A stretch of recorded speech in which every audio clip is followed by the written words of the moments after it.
Bonjour et bienvenue à cette vidéo dans la série Paroles, prédications et prières. Mon nom est Paul-André Durocher, je suis l'archevêque de Gatineau. Aujourd'hui, c'est le premier dimanche de l'Avent, le 29 novembre. Et comme d'habitude, depuis le début du confinement à cause de la zone rouge dans laquelle nous nous trouvons, dans la ville de Gatineau, j'ai pensé prendre quelques instants pour regarder un peu les textes que la liturgie nous propose en ce jour, euh, y réfléchir un peu, essayer de comprendre ces textes et prier à partir d'eux. Je le fais en pensant surtout à vous qui êtes confinés, qui êtes isolés, qui n'avez pas la chance de vous rendre aux célébrations eucharistiques, que ce soit pour vous un temps de ressourcement, un temps de prière et un temps d'encouragement. Nous commençons en reprenant, comme d'habitude, la prière d'ouverture de ce dimanche. Aujourd'hui, premier dimanche de l'Avent. Ces prières d'ouverture donnent le ton, on pourrait dire, à notre écoute des textes. Alors ensemble, prions. Donne à tes fidèles, Dieu Tout-Puissant, d'aller avec courage sur les chemins de la justice à la rencontre du Seigneur, pour qu'ils soient appelés lors du jugement à entrer en possession du royaume des cieux.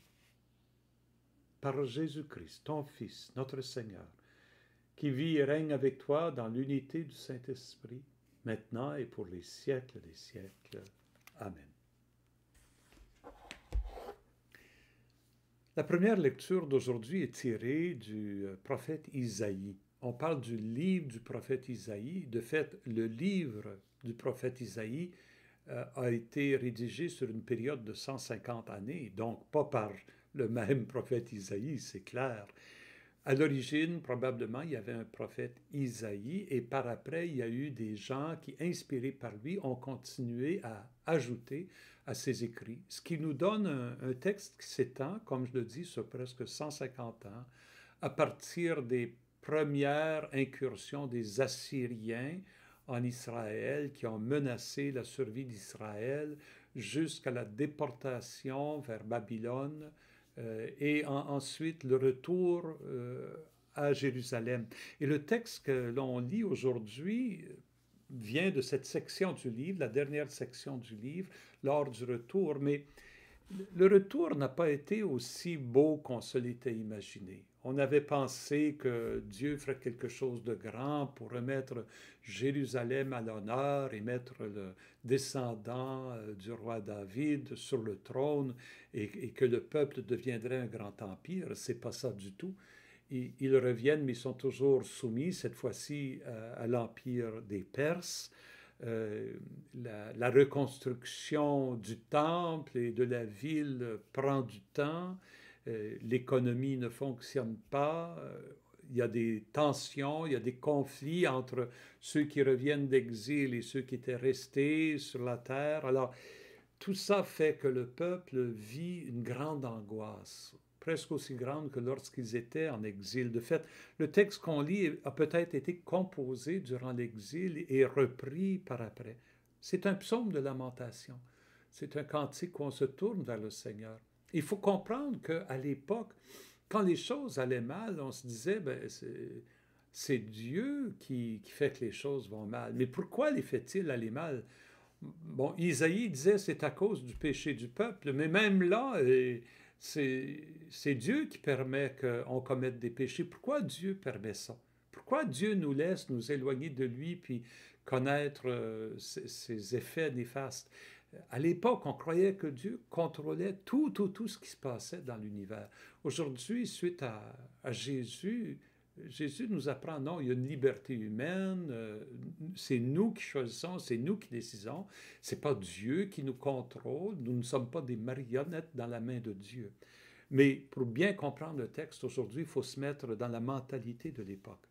Alors, le psaume commence par invoquer Dieu, le psaume, ce texte d'Isaïe commence par invoquer Dieu en lui donnant le beau titre de Père, mais ensuite lui demandant, mais pourquoi nous as-tu permis de nous éloigner de toi.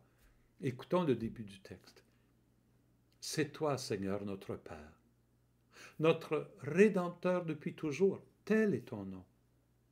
Pourquoi, Seigneur, nous laisses-tu errer hors de tes chemins? Pourquoi laisser nos cœurs s'endurcir et ne plus te craindre?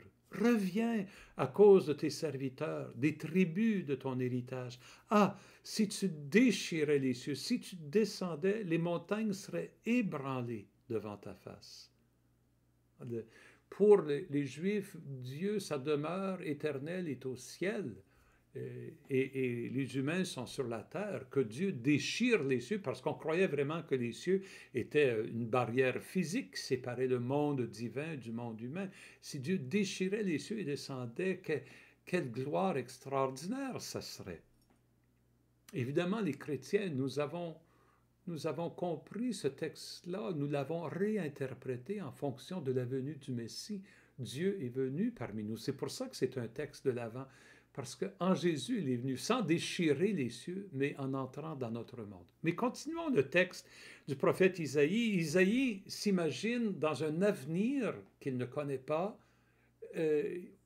où Dieu a agi. Et il écrit au passé comme si Dieu est descendu. Voici que tu es descendu. Les montagnes furent ébranlées devant ta face. Jamais on n'a entendu, jamais on a ouï dire, nul œil n'a jamais vu un autre Dieu que toi agir ainsi pour celui qui l'attend. Tu viens rencontrer celui qui pratique avec joie la justice et qui se souvient de toi en suivant ses chemins, tes chemins. Est-ce qu'on ne reconnaît pas notre prière d'ouverture? C'était un écho de ça. Apprends-nous à suivre tes chemins de justice. Tu viens rencontrer celui qui pratique avec joie la justice et qui se souvient de toi en suivant tes chemins. Mais cette pensée, on pourrait dire future du prophète, l'amène à regarder encore la misère du moment présent. Et là, c'est une confession de péché. Ce n'est plus seulement Dieu. On pourrait dire que Isaïe se reprend. C'est pas à cause de Dieu, c'est nous qui avons été impurs, qui nous sommes éloignés de Dieu. Tu étais irrité, mais nous avons encore péché, et nous nous sommes égarés. Tous nous étions comme des gens impurs. Tous nos actes justes n'étaient que des linges souillés. Tous nous étions desséchés comme des feuilles, et nos fautes, comme le vent, nous emportaient. Personne n'invoque plus ton nom, nul ne se réveille pour prendre appui sur toi. Tu nous as caché ton visage, tu nous as livrés au pouvoir de nos fautes. Et ce serait terrible si le texte finissait là. Tu nous as livrés au pouvoir de nos fautes. Les conséquences de notre péché retombent sur notre tête et nous sommes comme anéantis. Mais le prophète finit avec une parole d'espérance. Nous sommes l'argile, pardon, la phrase avant, mais maintenant, Seigneur, c'est toi notre Père. Il reprend le titre qu'il avait donné au début. C'est toi notre Père. Nous sommes l'argile, c'est toi qui nous façonnes. Nous sommes l'ouvrage de ta main. En autres mots, il est en train de dire, Dieu peut encore agir par amour pour nous, comme un bon Père, et venir nous refaçonner, changer nos cœurs, en autres mots, nous convertir. Et déjà, nous entendons ici la voix de Jean-Baptiste, qui invite à la conversion, et nous entendrons les récits de Jean-Baptiste durant l'Avent aussi. L'Avent, c'est un temps où nous écoutons les prophètes espérer que Dieu va venir. Nous écoutons Jésus qui vient et nous célébrons sa venue. Mais nous savons aussi que nous ne sommes pas encore dans la plénitude du royaume, que nous avons encore des chemins de justice à marcher, que nous avons encore à nous convertir, et que le Christ nous promet son retour dans la gloire qui anime notre espérance. L'Avent est un temps extraordinaire où le passé, le présent et l'avenir se rencontrent dans une riche méditation et une prière intense. Et ce texte que nous venons de lire du prophète Isaïe nous aide à le comprendre. Le psaume reprend, nous propose des extraits du psaume 79 qui sont un peu l'écho du prophète Isaïe. Dieu, fais-nous revenir. Que ton visage s'éclaire et nous serons sauvés. Berger d'Israël, écoute. Resplendis au-dessus des kéroubim. Réveille ta vaillance. Viens nous sauver. Dieu de l'univers revient, du haut des cieux, regarde et vois. Visite cette vigne, protège-la, celle qu'a plantée ta main puissante. Que ta main soutienne ton protégé, le Fils de l'homme qui te doit sa force. Jamais plus nous n'irons loin de toi. Fais-nous vivre et invoquer ton nom. Dieu, fais-nous revenir, que ton visage s'éclaire et nous serons sauvés. Tournons-nous vers la deuxième lecture, la première lettre aux Corinthiens, le premier chapitre 1, les versets 3 à 9. Il s'agit de la salutation des premiers mots que Paul écrit aux Corinthiens, une communauté qu'il avait fondée, une communauté qui était sujette à beaucoup de divisions, mais il commence en leur rappelant l'essence de leur foi. Et écoutons la salutation, juste la première phrase. Mes frères, mes sœurs, à vous la grâce et la paix de la part de Dieu notre Père et du Seigneur Jésus-Christ. Ça n'a pas l'air de grand-chose, ça a l'air d'une salutation un peu formelle, mais les deux choses que Paul souhaite, la grâce et la paix. Il y a un mot juif, un mot hébreu, shalom, qui veut dire paix. Mais c'est une paix envahissante, pas juste une paix dans le sens qu'on n'a pas de trouble, mais une paix qui parle de l'harmonie, d'une liberté qui nous permet de nous épanouir complètement, d'une bonne entente entre nous et entre les peuples. C'est tout ça, shalom, la paix.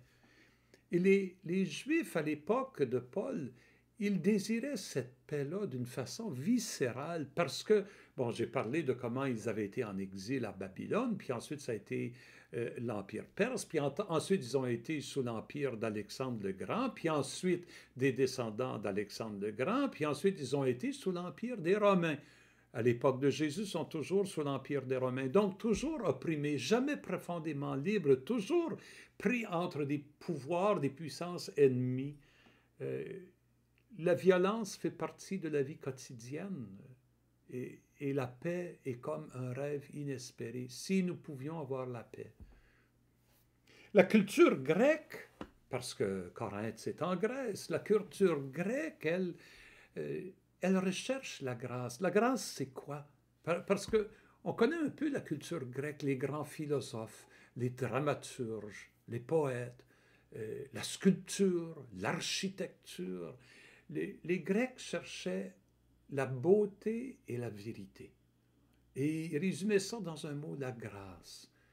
Et être capable de vivre un style de vie qui est à la fois beau et vrai. C'était pour eux comme un idéal vers lequel on se tendait continuellement et qu'on recherchait de tout notre être. Alors quand Paul, il commence en disant « En vous la grâce et la paix », il est en train de dire aux Grecs de sa communauté je vous souhaite cette grâce que vous recherchez, et aux Juifs, cette paix que vous recherchez. Les deux choses que vous recherchez le plus, je vous le souhaite, mais de la part de Dieu notre Père et du Seigneur Jésus-Christ. Donc, quand ça vient de Jésus, quand c'est enraciné en Dieu, peut-être notre idée de la grâce change, peut-être notre idée de la paix change. Jésus est prince de la paix, non pas en établissant un royaume puis en assurant la sécurité physique, mais en apportant un changement, une transformation du cœur qui nous met en paix avec Dieu, qui nous permet de vivre toute situation d'une façon paisible. Et la grâce qu'il nous apporte, la vérité, la beauté qu'il nous apporte, c'est une vérité d'amour qui se met au service de l'autre. Ce n'est pas d'abord dans les arts ou dans la sculpture ou dans la philosophie, mais dans le service et l'amour concret qui se dévoue à l'autre. Voilà où se trouve la vraie grâce. Hein? Alors, ce qui arrive, c'est que ce que vous recherchez, si vous le recherchez en Jésus, même votre idée de ce que vous recherchez sera transformée. Ça s'applique à nous aujourd'hui. Hein, si on regarde les journaux, les revues, la télévision, qu'est-ce que les gens recherchent aujourd'hui? Ils cherchent la richesse, ils cherchent le confort, ils cherchent la bonne réputation, la gloire. Peut-être Paul nous écrirait aujourd'hui: à vous, richesse, confort et gloire de la part de Dieu notre Père et du Seigneur Jésus. Et il nous dirait: la vraie richesse en Jésus, ce n'est pas l'argent, c'est l'amour de Dieu qui vous est donné. Le vrai réconfort, ce n'est pas le confort physique, c'est la miséricorde de Dieu qui est continuellement renouvelée pour nous malgré toutes nos fautes. Et la vraie gloire qui nous est donnée, c'est la gloire de Dieu, une gloire qui s'est manifestée sur la croix, un amour qui va jusqu'au bout. Vous voyez, dans ces petits mots au début du texte de la lettre de Paul aux Corinthiens, déjà, il y a tout un enseignement. À vous, la grâce et la paix de la part de Dieu notre Père et du Seigneur Jésus. Et Paul continue: je ne cesse de rendre grâce à Dieu votre sujet pour la grâce qu'il vous a donnée dans le Christ Jésus. Et en lui, vous avez reçu toutes les richesses. Évidemment, il ne parle pas de l'argent. Ce sont des richesses de l'amour de Dieu. Vous avez reçu toutes les richesses, toutes celles de la parole et de la connaissance de Dieu. Dans la parole qui nous vient, ces textes sont notre richesse et la connaissance de Dieu, pas une connaissance intellectuelle, mais une connaissance du cœur, la relation que vous avez avec Dieu. Car le témoignage rendu au Christ s'est établi fermement parmi vous. Ça, il reconnaît, hein, ils sont vraiment enracinés en Jésus. Ainsi, aucun don de grâce ne vous manque, à vous qui attendez de voir se révéler notre Seigneur Jésus-Christ. Voyez ce que je disais, eux aussi, ils attendent comme nous que s'accomplissent les promesses du Christ, que s'accomplisse la venue de son règne, que ton règne vienne, nous prions. Mais Paul, il le dit, mais c'est Jésus, il vous fera tenir fermement jusqu'au bout et vous serez sans reproche au jour de notre Seigneur Jésus-Christ. Car Dieu est fidèle, lui qui vous a appelé à vivre en communion avec son Fils Jésus-Christ, notre Seigneur. Donc lui aussi tendu vers l'avenir et sachant que déjà nous sommes accompagnés. Déjà Dieu nous accompagne, il est fidèle, il nous accompagne alors que nous sommes tendus vers la plénitude de la manifestation du Christ. Passons à l'évangile de Marc. Un petit mot en cette nouvelle année liturgique, c'est l'année B, dans un cycle de 3 ans dans la liturgie. Nous sommes dans la 2e, nous l'appelons l'année B. Et les évangiles du dimanche, nous privilégions l'évangile de Marc cette année. Donc, nous nous tournons vers Marc. Et ce que je vais lire à ce moment ici, ça va être la fin d'un discours assez long de Jésus, juste avant de mourir, où il parle dans un langage qu'on appelle apocalyptique, un langage imagé, de la fin des temps. Et pour les disciples de Jésus et pour Jésus, la fin des temps, ça voulait représenter une ère nouvelle qui commence. Nous reconnaissons, nous croyons que cette ère nouvelle a commencé dans la résurrection de Jésus et qu'elle s'accomplira avec son retour dans la gloire. Mais Jésus, il finit, eux, ils ont posé la question au début: quand la fin arrivera-t-elle? Quand la fin arrivera-t-elle? Et Jésus, il fait son grand discours et à la fin, il conclut ainsi: alors, prenez garde et restez éveillés, car vous ne savez pas quand ce sera le moment. C'est comme un homme parti en voyage. En quittant sa maison, il a donné tout pouvoir à ses serviteurs, fixé à chacun son travail, et il a demandé au portier de veiller. Veillez donc, car vous ne savez pas quand vient le maître de la maison, le soir ou à minuit, au chant du coq ou le matin. S'il arrive à l'improviste, il ne faudrait pas qu'il vous trouve endormi. Ce que je vous dis là, je le dis à tous, veillez. Donc, en réponse à la question « Quand cela arrivera-t-il ?» Jésus ne répond pas. Il donne une consigne. Veillez. Restez éveillé. Et c'est très intéressant, il dit, c'est comme un homme parti en voyage. Bon, il donne les pouvoirs nécessaires à ses serviteurs pour être capable de gérer ses affaires pendant qu'il est parti. Il donne à chacun son travail et il demande au portier de veiller. Le portier a une chose à faire. Il n'a pas à gérer, il a seulement une chose à faire, guetter le retour du maître, pour que lorsque le maître arrivera, il pourra lui ouvrir. Que ce soit, comme Jésus le dit, le soir ou à minuit, au chant du coq ou le matin en plein jour. En plein jour, ça va bien, tout le monde est éveillé. Alors, dès que le maître vient, quelqu'un va l'apercevoir, mais la nuit, tout le monde dort. Le portier doit veiller. Et c'est comme si Jésus disait, dans le monde dans lequel vous êtes, vous, mes fidèles, mes témoins, ne vous laissez pas endormir. Trop de gens se laissent endormir, trop de gens se laissent porter par le courant des activités, de l'opinion, de la mode, des façons de faire. Vous, non, soyez pas comme ça. Restez éveillés. Je vous demande ça. Guettez mon retour. Guettez mon retour, mais guetter le retour du Christ, c'est pas une passif. On ne fait pas s'installer, puis là, on attend dans la prière. Non, c'est actif. Parce que comme Jean-Baptiste, nous allons l'entendre, va dire, préparer le chemin du Seigneur pour son retour. Donc, veiller, c'est aussi préparer, c'est s'engager.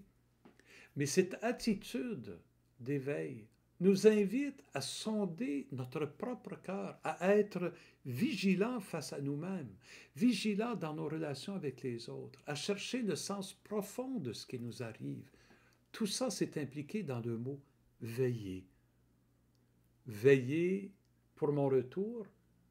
Mais nous avons entendu la semaine dernière Jésus nous dire qu'il est présent dans les pauvres. Donc, veiller sur les autres, veiller sur les pauvres. Il vient à notre rencontre dans les petits, les faibles, ceux et celles qui ont besoin de notre aide. Ça aussi, c'est veiller. Veiller sur les autres, c'est aussi veiller. Si je pouvais résumer les trois textes, je pense que les trois parlent d'une recherche de Dieu, d'une quête de Dieu, d'une quête où on reconnaît que c'est Dieu qui doit agir, mais en même temps, nous devons être actifs dans cette...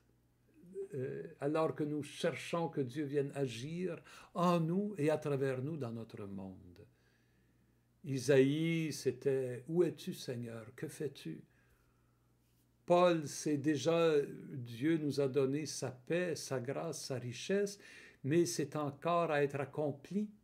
Nous continuons à cheminer vers cet accomplissement. Et dans l'évangile de Marc, c'est la parole de Jésus. Veillez, veillez au milieu du monde, soyez des veilleurs. Alors prenons un instant pour prier.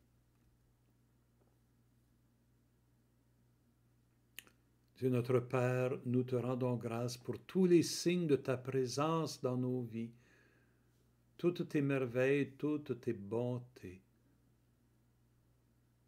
Comme le dit Saint Paul, nous te rendons grâce pour la richesse de ta parole qui vient nous éclairer, qui vient nous nourrir quotidiennement.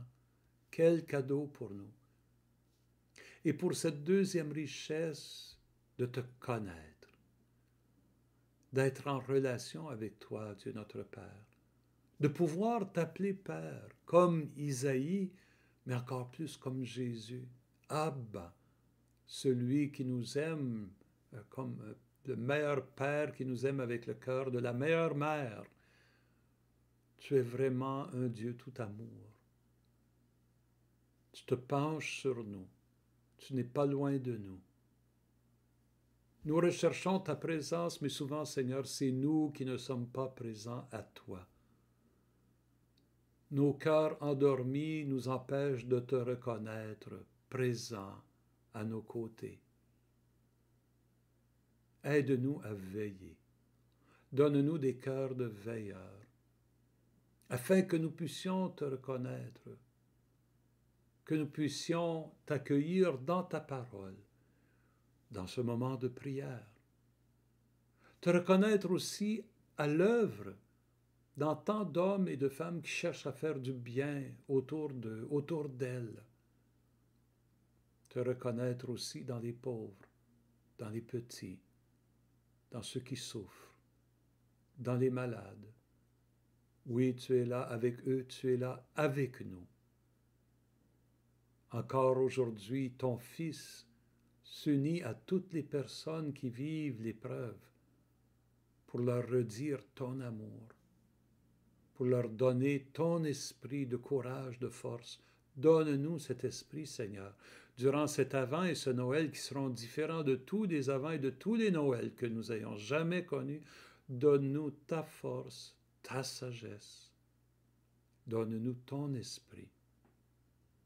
Aide-nous à être clairvoyants, à voir clairement les chemins que tu nous proposes et surtout comment mieux aimer à la suite de ton Fils Jésus.